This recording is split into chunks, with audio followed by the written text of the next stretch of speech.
You can compare story elements and say, okay, there's a bit of difference here, there's things are right here. You know, the original 7 had a lot more limitations as well. Whereas this game got free reign because it's a remake of their biggest game they ever made. Or most successful game they've made.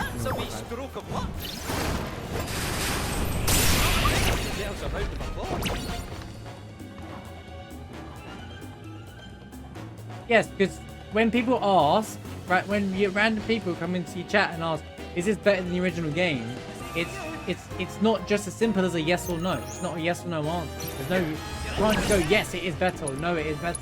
There's a whole discussion around it. Here's what you want. We're discrediting the work of the original game by saying this is better just because it's had more resources put into it. You know, this game had far more resources put into it, which means that, yeah, and of course they've transferred. So the idea why I want a 6 remake is because if you transfer the greatness from the original game and recreate the experience, and that's what a remake's supposed to do. For those who don't understand remakes, I think that's across the internet because people just want remakes of everything. It's meant to recreate the experience of the original into a modern game environment from the ground up. Give you that fresh, personal taste of enjoying the nostalgia from the original game, but it's still its own product. If that makes sense. Where you got a remake where it just feels like the same with the original game, just slightly better graphics. That's why when people say, I want a 1-for-1 of the original game as a remake, they don't know what they're asking for. They'll end up complaining about the game anyway.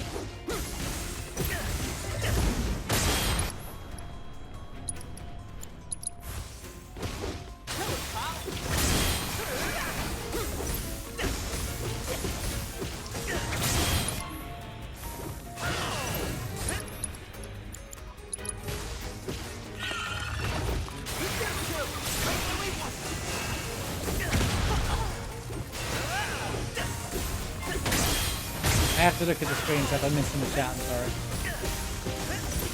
I have to make sure I hit those hits there. Project enhances the OG. Yeah, it will enhance the OG. It will create the idea, to me, that's the whole point of the remake. Great. They wanted to recreate the original game experience as a modern game, right? I didn't mean to use Kaboom there.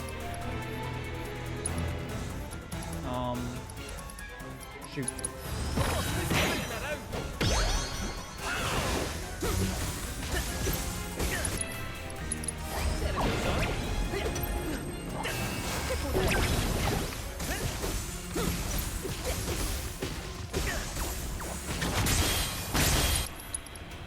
When did I take damage?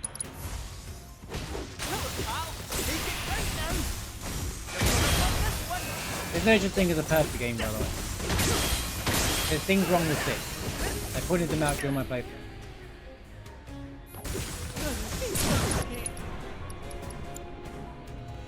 In fact, perfection is not really a thing that can be answered. It's not even... You could argue perfection doesn't ever exist anyway.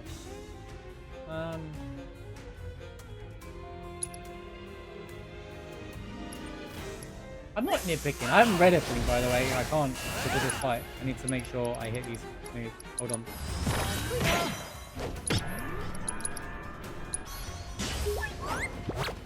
I'm not picking your one word and going, yeah, you can't technically do that. Blah, blah, blah, blah, blah.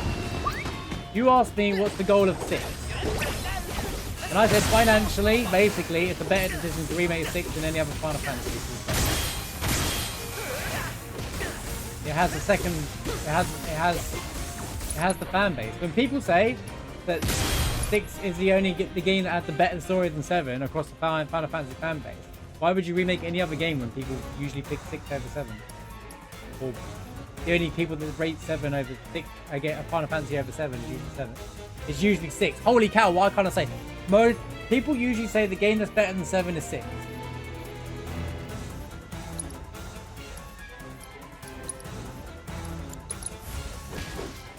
Also, from a generation of video games, from a console that was 2D, has no like. It's from a generation of game where most people didn't play games at that point as well. But there was a lot of there's a lot of room for there's a lot of potential there. Hold up, let me make sure I read what you're saying. Would you surmise that the remake would get more votes for what is a better game? It depends what you consider a better game, though. Using it as a better game is not something I don't like the terminology. It's a better game than the original game. Sure, if Final Fantasy VII came out now, the original game, next to a game like this, yeah, you could say Final Fantasy VII sucks compared to it. But that's not fair because you have to take it in the time. I'd say the original game is way more iconic and hit harder a lot. You know, if they make a mainline game that's on the level of this quality, you know, if 16 was this level of quality and this in depth and in terms of mechanics, gameplay, story, it would have been a good opportunity, but they didn't.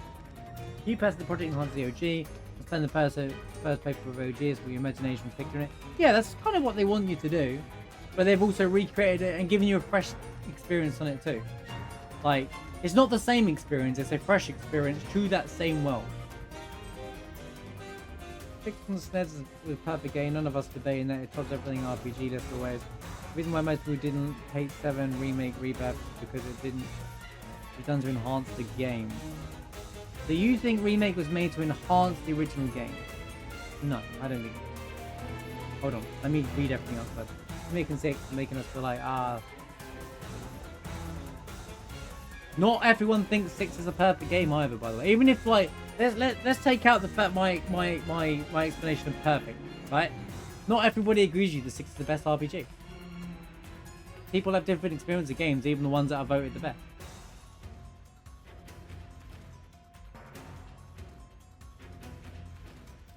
With the remake of 6, what would they do to enhance the experience? You'd get 4K Terra, 4K Cellies for stars, if it is in 4K.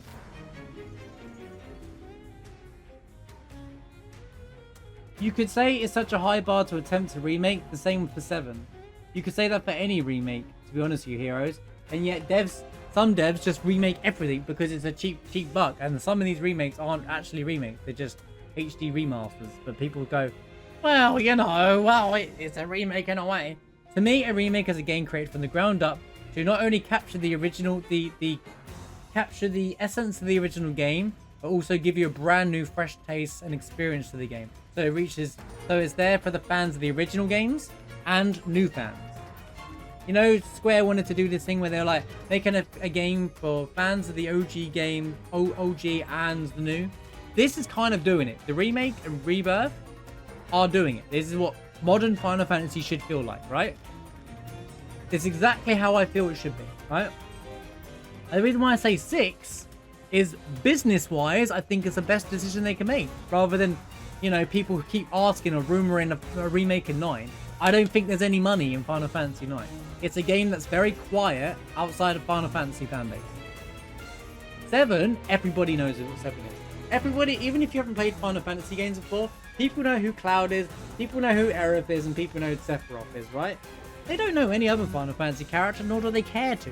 And not any other casual one probably just play Final Fantasy 14 and stop there, you know? Like, the MMO fan base is a bit different, right?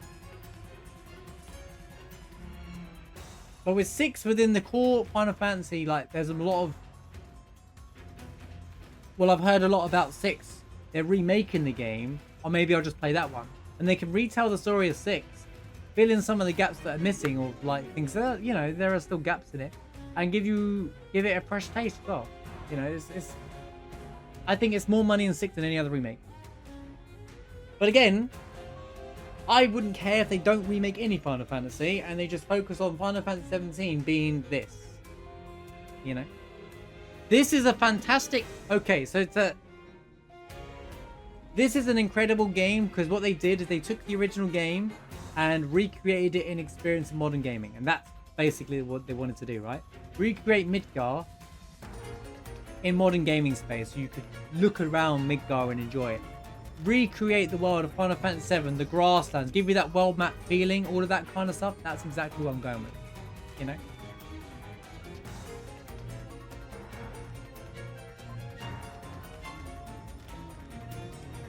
You can't just say 6 is a perfect game because I think there's gaps in 6 as well. But it's hindered by its technology, you know? It's hindered by the technology of the time. The remake doesn't have to make something better. It wouldn't make the original game better. If anything, it pays homage to the original. That's the point of it. A remake should pay homage to the original and not discredit the original.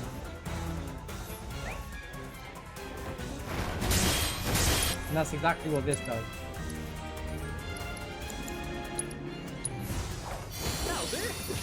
I don't understand people who say Final Fantasy VII Remake is disingenuous or whatever it is, or unfaithful to the original game. I feel like they haven't played the game, and they're just out there saying things.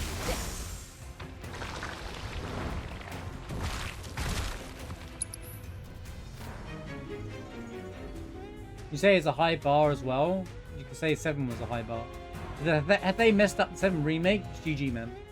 Square Enix being bought out by someone for sure. At that point. Because it's like, it's a reputational loss at that point. Okay, not being bought out, you know what I mean. The 7 is the obvious one anyway, because it's the biggest Final Fantasy. Full stop. It's not even a discussion, really. Final 7 is the most iconic and biggest Final Fantasy out of everything.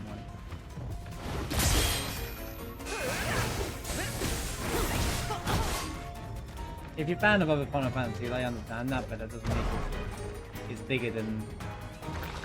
I just think 6 is the second biggest. Well, actually, you could say 10's the second biggest, but... which would be a fair statement.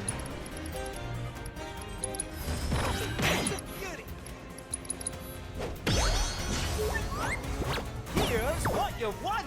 But 10's too new, in my opinion. 10 doesn't benefit from a remake. 10 is modern graphics enough, and the remaster does enough job that it kind of like it doesn't create a new audience. It's just a waste of money. Like, what can you do to enhance 10?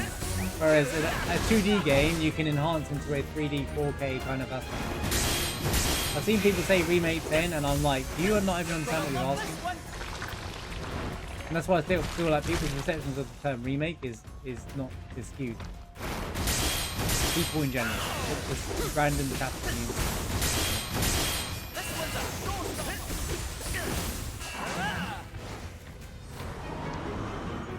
I should use Visitor.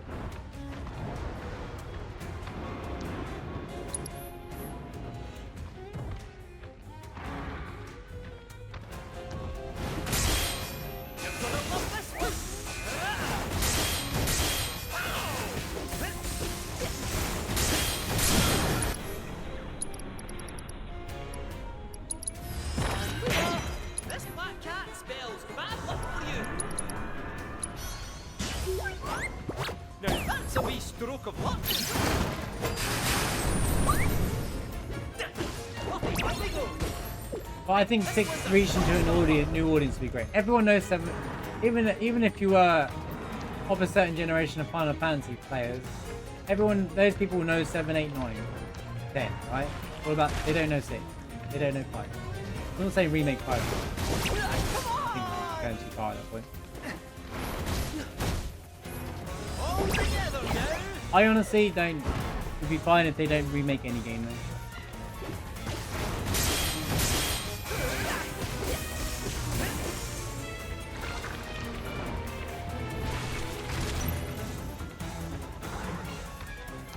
Also, it doesn't like...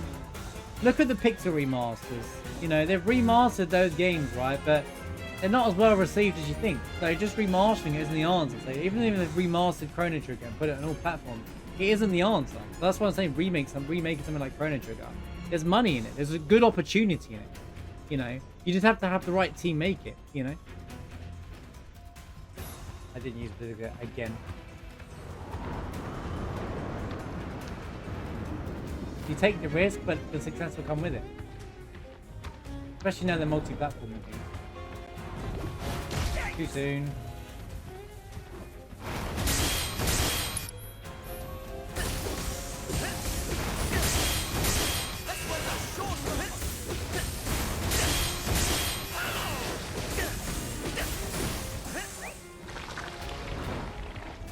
Final Fantasy 2 remake.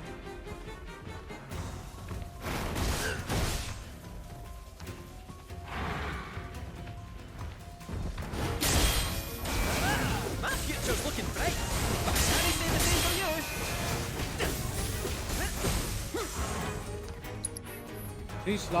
I need to do it immediately for it to actually go off in time. They focus on remakes, I think, at the end as well. Video games. I've always wished that they don't fall into this trap of making remakes. When 7 Remake came out, I was like, everyone's saying, oh, can we remake this game? Can we remake that game now? And I was like, I don't want every game remade. Some of them don't benefit. I've seen people say 8 could do well from a remake because it could quote-unquote fix things. Remakes aren't there to fix things, dude. I don't know why there's this perception that it fixes things coming from either. Like, 8 remake, there's no money in it, in my opinion, because people already hate on 8. The last thing you need is more people. People are trying to buy it because of things.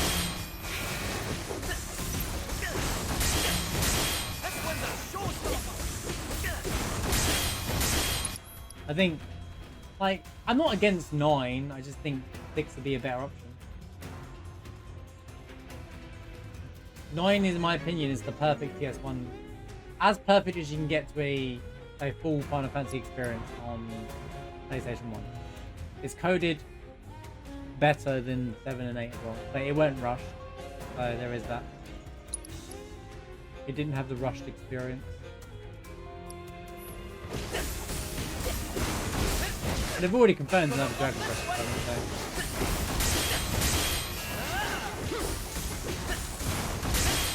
They already confirmed Dragon Quest 12 is in development, so that's good, right?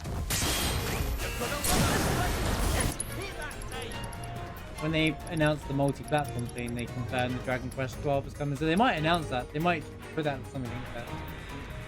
No, I didn't mean to use that move again. That's a wee stroke of luck. That performance.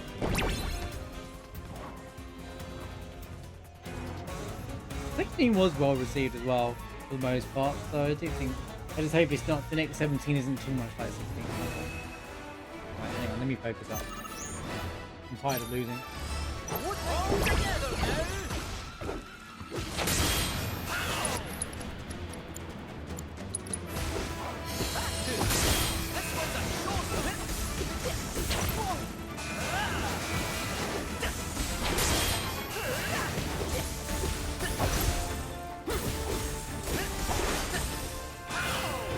That move.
Holy full damage, by the way.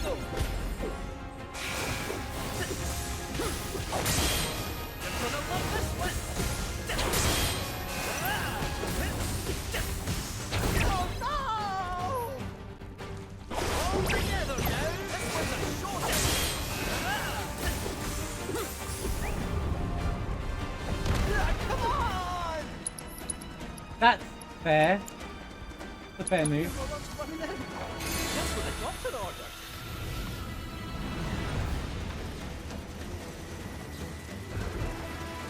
Dad, get off!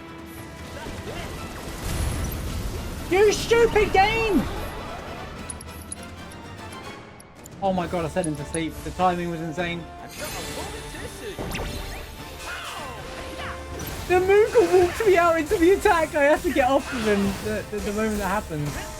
Oh my god, the Moogle walked me off of the flipping away from the rock. I was like, what are you doing?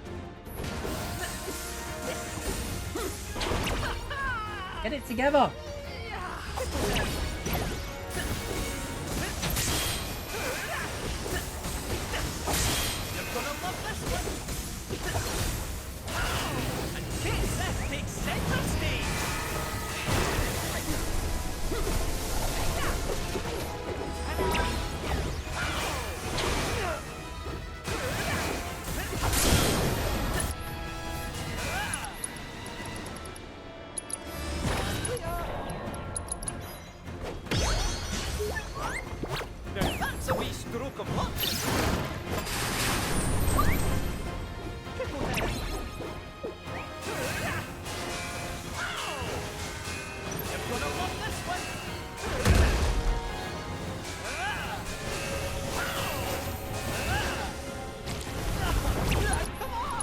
No!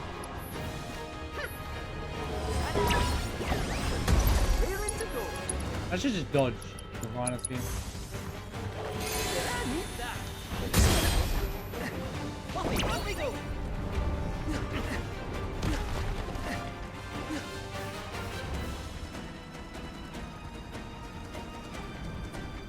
I can hide behind in him right now.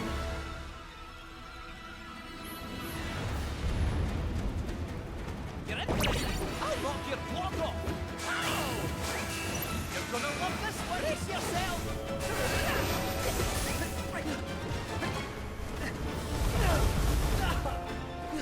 Puppy. Triple down, shall we?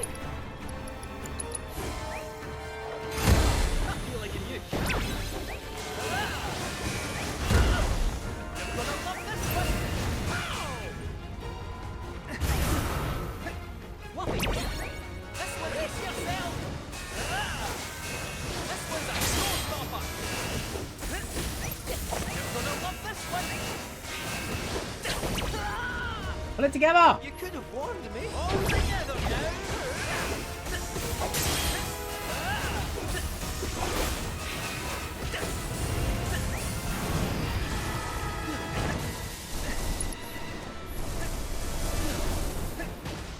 Triple down! Come on! Come on, Ollie! Got some beers, eh?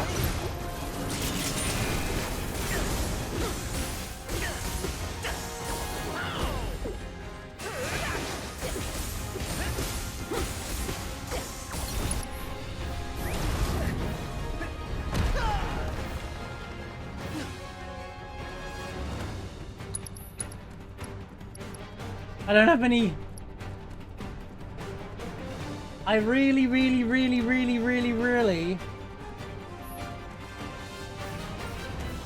need one more MP.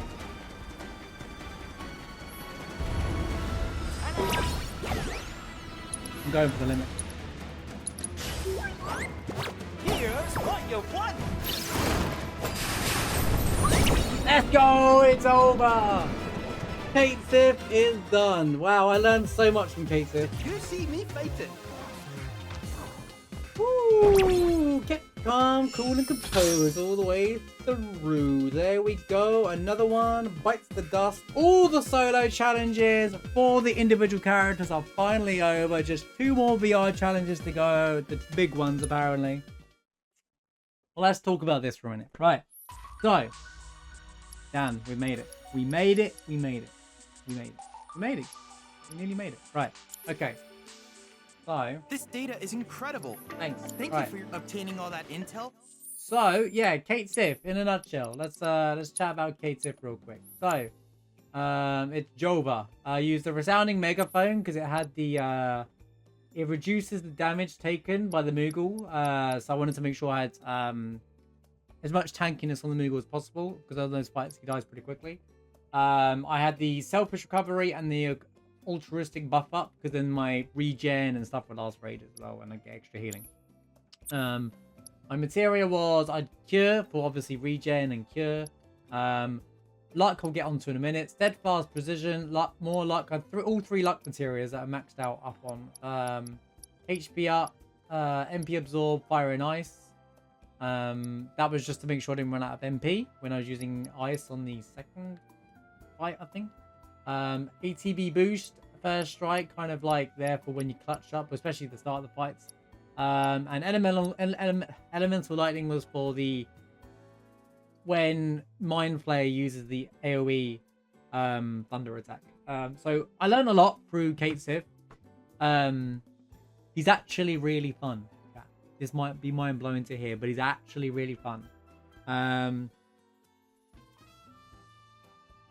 Most of the game you're usually dodging around the characters, so you have to learn how to block and dodge with him. And there's a lot of, even though you can play separate, it's better to play on the Moogle. On the Moogle, you do more pressuring damage, so your pressure bar goes up much higher.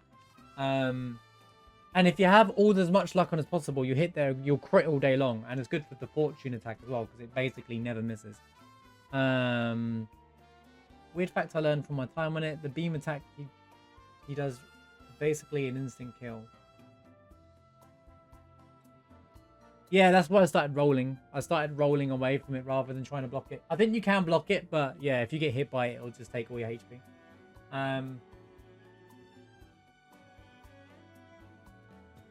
But his kit is very interesting, Cait. He has a very interesting kit. I think this is going to be the one that people are not going to like the most, because probably people don't like his style of play. But it's just like Red. You have to learn the style of play. He's designed to be very different intentionally, and I think that's good design. I think if they just made him play like other characters, I think it would be very boring, and just be lackluster on creativity. The fact that they made him like made his build around luck and make his build around chances and critting and stuff like that, like, is so within line with his character as well, which I think is fantastic. Let's Ride, basically always have your Moogle up whenever you possibly can. It does help with damage on you. It does actually kind of reduce the damage taken onto you a bit, and it kind of gives you half your kit back. One of the coolest things about him is that you can do magic and block. So if the enemy's aggroing on you, you can block, you can cast your magic spell, right? And then you can block at the same time. You can still, it's something that you can't do with any other character in the game, and it's such a unique experience, such a unique thing that you don't really learn until you try it. But you can block while you're casting magic. So if you wanted to cure yourself whilst worried about getting hit, you can cure yourself and block at the same time and that kind of stuff. So kind of like works really well there. Dodge and die is really cool. Moogle Kaboom's really good. So this might work for a lot of AoE or small ads. I actually limit break the first two enemies now, but this is really good. So if you use Moogle Kaboom, it means that the Moogle will blow up when it dies, right? And it dies pretty quickly. If you dodge and dive, he'll just go into him like a torpedo and blow everything up. Really good for the first two fights. The first fight is the egg fight. There's no point talking about fight. It's pretty straightforward. Second fight, limit break him. If you have the Cotton Diamond Ring, limit break him. If you don't, focus on one. Block the skewer. If you're on the Moogle, it's very easy to pressure and stagger him anyway. Also, don't forget you can cure her to insert pressure and cure him, stagger him anyway. Fight number 3. You want to cast Blizzara or Blizzard. I think Blizzard 1 actually still does it, but Blizzara, just so it's always pressured, and then make sure you block these swipe attacks. And you can just stand in front of it. You saw my fight, I just stood in front of it. I didn't actually move anywhere. I just stood in front of it and blocked it each time. And that's kind of how I got around that attack. And then just, you can block every move in the game that has an exclamation mark, basically. Even the exclamation mark ones, you can block them all. From what I can tell. It's just about timing it. And sometimes I'm like, I blocked that, but I didn't actually block it in time. The fourth fight, it's kind of the same fight, just avoid the status effects. It's literally the same kind of setup as the third fight. The Mindflayer, hide behind the rocks when his ultimate attack. I don't think he does that normally in the battle arena. I think that's just unique for this one, so that's interesting. Although maybe I just never saw that before. I had Elemental Lightning to protect Thunder to protect me from the AoE electric attack. And as for everything else, just block his attacks. If you block, it's going to raise his stagger bar anyway. If you have Steadfast on, I think it is, or the Precision to Defense Materia. One of them will raise his stagger bar, which obviously helps. So if you're blocking with Cait Sith, you're going to win. So you can make him tanky without making him tanky. So roll the dice on his kit. Didn't use it much, but it has like, you can look up the list of like resulting factors. It says it somewhere on here actually. Fortune telling is great with luck. It can do as much damage as the limit break. It can do 5,000-6,000 damage per run. If you have all the luck on, you can basically drop that during the staggers. And if you're doing non-staggers, it'll do like 2k damage. So it's still pretty good if you want to fire them back to back. Moogle Kaboom is good for AoE. No, Moogle Kaboom, I've always spoken Moogle Kaboom. Moogle Mine's really good for, actually apparently increases the stagger, but I didn't notice it much. But it's good for like, enemies will just walk into it.